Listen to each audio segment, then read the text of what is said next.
दोस्तों, Brahmanandam south Indian cinema का एक ऐसा नाम जिसको एक टाइम पर लगभग हर एक फिल्म में साइन किया जाता था। खासकर से तेलुगु फिल्मों में तो एक ऐसा समय था जब ब्रह्मानंदम के बिना किसी फिल्म को कंप्लीट माना ही नहीं जाता था।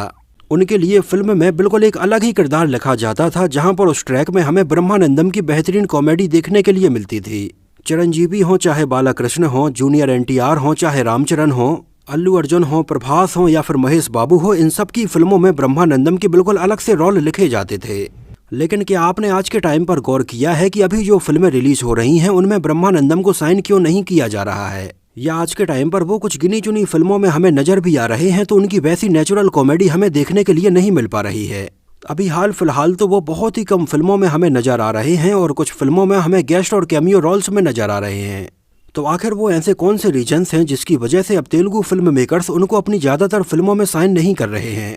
क्या तेलुगु फिल्म मेकर्स को अब ब्रह्मानंदम की कॉमेडी की अपनी फिल्मों में जरूरत नहीं रही, या फिर ऑडियंस ही लगभग हर एक फिल्म में ब्रह्मानंदम की कॉमेडी देख देख कर अब बोर हो चुकी है? लगभग 35 साल से ब्रह्मानंदम फिल्मों में लगातार काम करते आ रहे हैं और अपने इस 3 दशक से भी लंबे फिल्मी कैरियर में ब्रह्मानंदम की लाइफ में एक समय ऐसा भी था जब एक टाइम पर ब्रह्मानंदम हमें अपनी लगभग 25 से 30 फिल्मों में एक साल में नजर आते थे।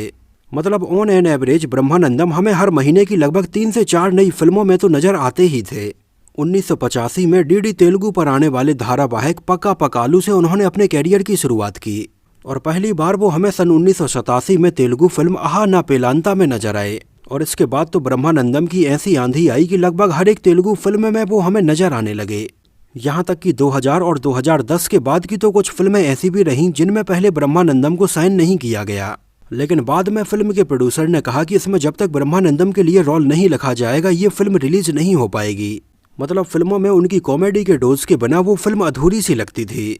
यहाँ तक कि कुछ फिल्में पूरी कंप्लीट हो जाने के बाद भी ब्रह्मानंदम के लिए अलग से रोल लिखा गया और उन्हें उनमें साइन किया गया।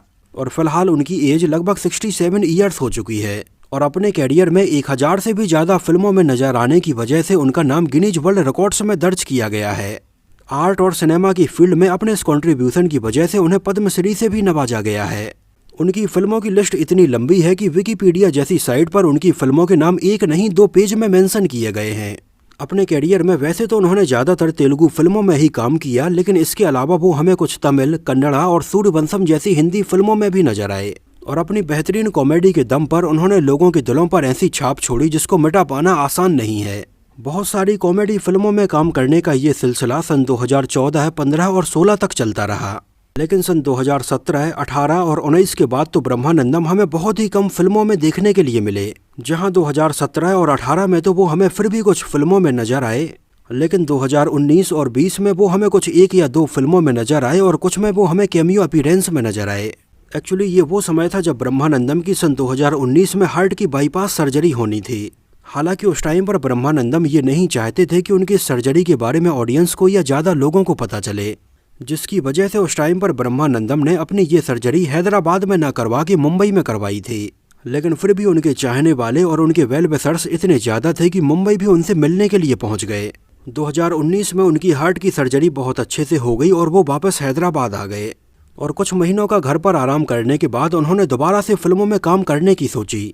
लेकिन इसके बाद कोविड काल स्टार्ट हो गया और ब्रह्मानंदम हमें ज़्यादा फिल्मों में नजर नहीं आ पाए। इस दौरान ब्रह्मानंदम हमें अल्लू अर्जुन की फिल्म अला बैकुंठपुर मलो के एक गाने रमुलो रमुला में एक कैमियो अपीयरेंस में नजर आए। इस दौरान ब्रह्मानंदम ने अपने एक इंटरव्यू में बताया कि वो अब सिलेक्टेड फिल्मों में ही काम करना चाहते हैं। उन्होंने बताया कि वो अब चाहते हैं कि कुछ समय वो अपने घर पर अपने बच्चों के साथ और अपने पोतों के साथ बिताएं, लेकिन साथ ही साथ वो अपने फैंस का दिल भी नहीं तोड़ना चाहते हैं कि फिल्मों से बिल्कुल ही गायब हो जाएं। इस वजह से जैसे पहले ब्रह्मानंदम अपने कैरियर में बहुत सारे ऐसे रिपीटेड रोल्स भी करते आए हैं जहां उनकी कुछ फिल्मों में उनके कॉमेडी सीन्स और उनका रोल रिपीटेड भी नजर आया, लेकिन फिर भी इस बारे में ब्रह्मानंदम का ये कहना था कि वो अपने फिल्म के डायरेक्टर की बात मानते हैं और वो जैसा उनसे करने के लिए कहता है और जैसा किरदार उनके लिए फिल्म में लिखा होता है वो बिल्कुल वैसा ही करते हैं। लेकिन कोविड काल के बाद फिल्मों में बहुत ज़्यादा बदलाव होने लगे, फिल्में बदलीं, दर्शक बदले और फिल्में देखने का नज़रिया भी बदलने लगा और ब्रह्मानंदम सर को सन 2020 के बाद बहुत ही कम फिल्में ऑफर हुईं, या कुछ फिल्मों में उन्हें कुछ रोल ऑफर भी हुए लेकिन वो उन्हें पसंद नहीं आए तो उन्होंने खुद उसमें काम करने से मना कर दिया। सन 2021 में आई कॉमेडी फिल्म जाति रत्नालू में हमें ब्रह्मानंदम नजर आए थे। इसके अलावा इस दौरान वो हमें कुछ और फिल्मों में कैमियो रोल्स में बस नजर आए। सन 2018 में जब ब्रह्मानंदम फिल्मों से थोड़ी दूर होते जा रहे थे, तब उस टाइम पर उन्होंने टीवी में काम करने के बारे में भी डिसाइड किया और स्टार माँ पर आने वाले stand up comedy show the great Telugu laughter challenge में वो हमें जज के तौर पर नजर आए। और फिलहाल ब्रह्मानंदम के हिस्से में कुछ फिल्में जरूर हैं, लेकिन ये बस गिनी चुनी ही फिल्में हैं। ब्रह्मानंदम ने अपनी पूरी लाइफ केवल और केवल ऑडियंस को हंसाने में ही निकाल दी और उस टाइम पर अपने कैरियर में ब्रह्मानंदम बहुत ज़्यादा बिजी रहे और अपनी फैमिली के साथ उतना समय नहीं बिता पाए। ब्रह्मानंदम के दो बेटे हैं, राजा गौतम और सिद्धार्थ, जहां उनके बड़े बेटे राजा गौतम ने सन 2004 में आई फिल्म पल्ला केलो पल्ली कोथरू से अपना डेब्यू किया था। लेकिन ब्रह्मानंदम के बेटे की ये फिल्म उस टाइम पर बॉक्स ऑफिस पर बुरी तरह से फ्लॉप रही थी।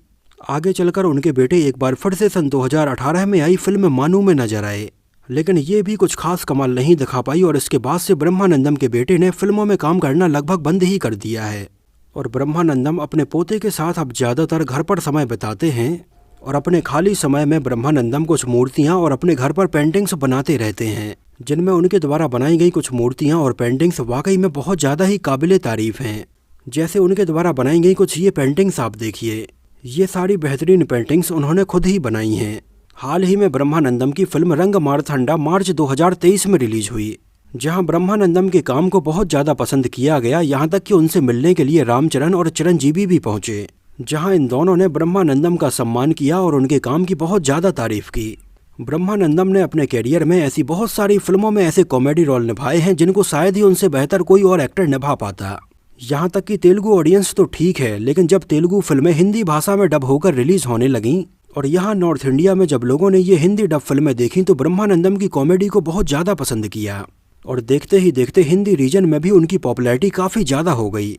हालांकि ये शायद बॉलीवुड फिल्मों का दुर्भाग्य ही रहा कि ब्रह्मानंदम जैसे बेहतरीन कॉमेडियन को मात्र 1 या 2 फिल्म में ही साइन किया गया और बॉलीवुड फिल्मों में वो हमें ज़्यादा नज़र नहीं आ पाए। डोकोडू, अट्टारेंटेक डारेदी और रेस गुर्रम जैसी फिल्मों में ब्रह्मानंदम का ये किरदार लोगों को आज तक याद होगा। सन 2014 में आई अल्लू अर्जुन की फिल्म रेस गुर्रम में हमें ब्रह्मानंदम बहुत ही कम समय के लिए नजर आए, जहां उन्होंने इसमें एकदम डेयरिंग किल बिल पांडे का किरदार निभाया, जिस किरदार की खास बात ये थी कि वो गोली पहले मारता है और बात बाद में करता है। फिल्म रेस गुर्रम में ब्रह्मानंदम के द्वारा निभाया गया ये किरदार बिल्कुल आइकॉनिक किरदार था। ऐसे ना जाने कितने किरदारों में ब्रह्मानंदम ने अपनी कॉमेडी के रंग भरे हैं, लेकिन जहां पर्दे पर वो हमेशा लोगों को हंसाते रहे तो वहीं उनकी लाइफ बहुत ज़्यादा स्ट्रगल भरी भी रही। 1 फरवरी सन 1956 को आंध्र प्रदेश के सत्यनापल्लू में उनका जन्म हुआ, जहां उनके पिता नागलिंगाचारी एक कारपेंटर के तौर पर काम करते थे और उनकी मां लक्ष्मी नरसम्मा एक हाउसवाइफ थीं। अपने परिवार में ब्रह्मानंदम टोटल 8 भाई बहन थे और फिल्मी बैकग्राउंड से इनका दूर दूर तक कुछ भी लेना देना नहीं था। बचपन में अपने परिवार में 8 भाई बहनों के साथ में उनका रहन सहन बिल्कुल ही साधारण रहा, लेकिन बचपन से ही ब्रह्मानंदम को दूसरों की तरह आवाज़ निकालने में और उनकी देखकर नकल करने में बहुत ज़्यादा मज़ा आता था और ये सारी चीज़ें वो बचपन से ही करते आ रहे थे। लेकिन अपने घर का खर्च चलाने के लिए ब्रह्मानंदम उस टाइम पर अपने इंटरेस्ट से बिल्कुल अलग हटकर तेलुगु लेक्चरर के तौर पर बच्चों को पढ़ाने भी लगे, जहाँ पर भी ब्रह्मानंदम खाली समय में बच्चों को वहाँ पर हंसाते ही रहते थे। उस टाइम पर ब्रह्मानंदम के साथ थिएटर में आदि विष्णु भी काम करते थे, जो कि कुछ ड्रामा को लिख चुके थे। वो ब्रह्मानंदम को दूरदर्शन के ऑफिस ले गए और इस तरह से ब्रह्मानंदम को अपने कैरियर में पहला टीवी शो मिला सन 1985 में। और बस फिर क्या था, ब्रह्मानंदम को तो बस एक ऐसे प्लेटफॉर्म की ज़रूरत थी जहां पर उनके टैलेंट को और लोग भी देख सकें। फिर तो देखते ही देखते ब्रह्मानंदम को जितने लोगों ने भी देखा वो आने वाले सालों में उन्हें अपनी फिल्मों में साइन करता ही गया और बस ब्रह्मानंदम बैक टू बैक बहुत सारी फिल्मों में काम करते ही गए। यहाँ तक कि ब्रह्मानंदम ने अपने खुद एक इंटरव्यू में बताया कि उन्होंने इतनी सारी फिल्मों में काम किया और वो इतने ज़्यादा व्यस्त रहते थे कि उनके कैरियर की बहुत सारी फिल्में तो ऐसी भी रहीं जो उन्होंने खुद भी नहीं देखी हैं। मतलब एक साल में उनके पास इतनी फिल्मों की लाइन लगी रहती थी कि वो अपनी पिछली फिल्मों को देख ही नहीं पाते थे। लेकिन उन्होंने बताया कि उनके काम के बारे में उनके करीबियों और उनके फैंस से उन्हें पता चल जाता था कि उनका काम इस फिल्म में कैसा रहा। लेकिन शायद अब नया दौर स्टार्ट हो गया है, नई तरह की फिल्में बनने लगी हैं, ऑडियंस का टेस्ट भी बदल गया है और कॉमेडी के किंग ब्रह्मानंदम की अब थोड़ी उम्र भी होती जा रही है। इस वजह से वो ज़्यादा फिल्मों में काम नहीं कर पा रहे हैं। उनका ये कहना था कि वो अब ज़बरदस्ती बहुत सारी फिल्मों में काम करना नहीं चाहते हैं। तो फिल्मों के इस बदलते हुए दौर में अब शायद ही हमें ब्रह्मानंदम की आगे भी ऐसी बहुत सारी फिल्में देखने के लिए मिलें। लेकिन आज भी लोग ब्रह्मानंदम की कॉमेडी को इतना ज़्यादा पसंद करते हैं कि उनकी अगर कोई पुरानी फिल्म भी टीवी पर आ रही होती है तो लोग उसको देख लेते हैं। हालांकि आगे भी बहुत सारी फिल्में आएंगी, बहुत सारे कॉमेडियन भी आएंगे, लेकिन उनमें से कोई भी शायद अब ब्रह्मानंदम की जगह नहीं ले पाएगा, क्योंकि जितनी फिल्मों में वो ऑलरेडी काम कर चुके हैं उनके बारे में तो सोचकर भी आज के टाइम पर हैरानी होती है। आपको ब्रह्मानंदम सर की कॉमेडी कैसी लगती थी और आपको क्या लगता है कि उन्हें अभी आगे फिल्मों में काम करना चाहिए या नहीं? हमें अपनी राय कमेंट सेक्शन में जरूर बताना, और ब्रह्मानंदम का सबसे ज़्यादा यादगार किरदार आपको कौन सा लगता है हमें ये भी जरूर बताना। तो इस वीडियो में इतना ही। अगर ये वीडियो आपको पसंद आया हो, मेरी मेहनत आपको पसंद आई हो, तो इसको प्लीज़ लाइक करके मुझे इस बात का जवाब जरूर दीजिए। तो मिलते हैं किसी नए वीडियो में साउथ इंडियन फिल्मों से जुड़ी हुई कुछ और ऐसी ही इंटरेस्टिंग और रोचक बातों के साथ।